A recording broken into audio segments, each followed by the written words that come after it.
As I'm walking today here in India, I want to take you to a wedding, not in India, but in Cana of Galilee, a simple village. Joy is in the air. People are celebrating. And then quietly, almost invisibly, they run out of wine. Now, in that culture, that was no minor issue. That was a major faux pas. It was a public failure, and the family would bear the guilt of that and the shame of it for years. But it's right here at this moment that Jesus performs his very first miracle.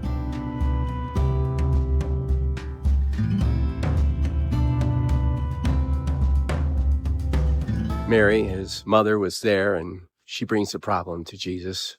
They have no more wine, she says.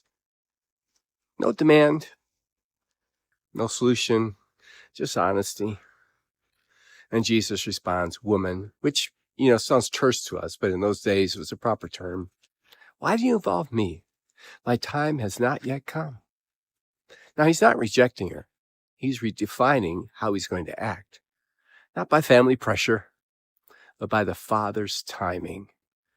Mary turns to the servants and says, "Do what he tells you." As I thought more about that, I realized that at that moment, Mary's expressing faith in its purest form. Just do what he tells you.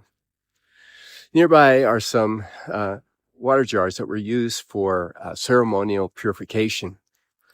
And these jars represent kind of the old system, the old life, the past, the human effort to be clean, repeated washing, external change. And Jesus tells the servant to fill them with water. These are like 20 to 30 gallon pots, by the way, and there's 6 of them. And Jesus says, "Now draw some out and take it to the master of the banquet," which would be like the head waiter. And somewhere between obedience and action, between filling and pouring, the water becomes wine. Master of the banquet tastes and he goes, "Wow, man, you guys saved the best for last. That's not normal. Normal, you give them the best first, and by the end, they're not really aware that they're getting the cheaper wine, but you have saved the best for last." Now, here's what makes this all shocking. Good wine has a past. Wine gains depth, richness, and potency over time. In other words, it's got history in it. This wine has no past. Moments ago, it was just water.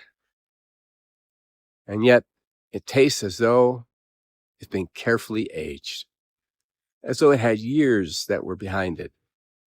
Jesus doesn't just create wine. He creates wine with a history it never had. That's the miracle within the miracle here in this story.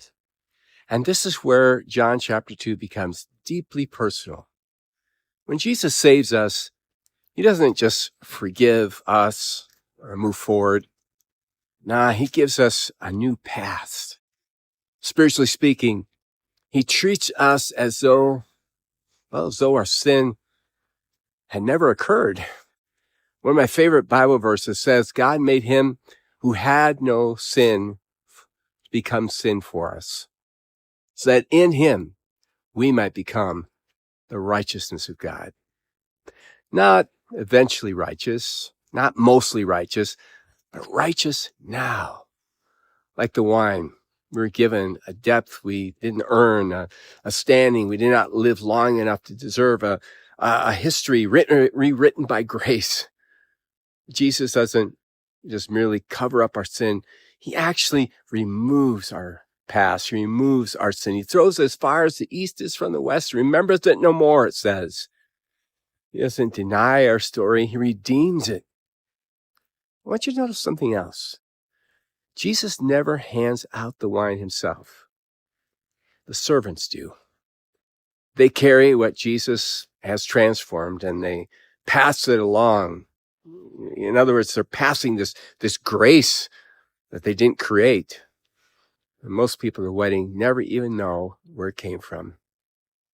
That's often how grace moves, quietly, through obedience, through people who simply do what Jesus says.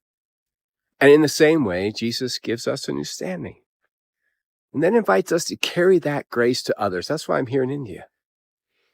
So let me ask you as we walk, what part of your past still feels like it defines you? Maybe it's failure, Maybe it's shame. Maybe it's regret.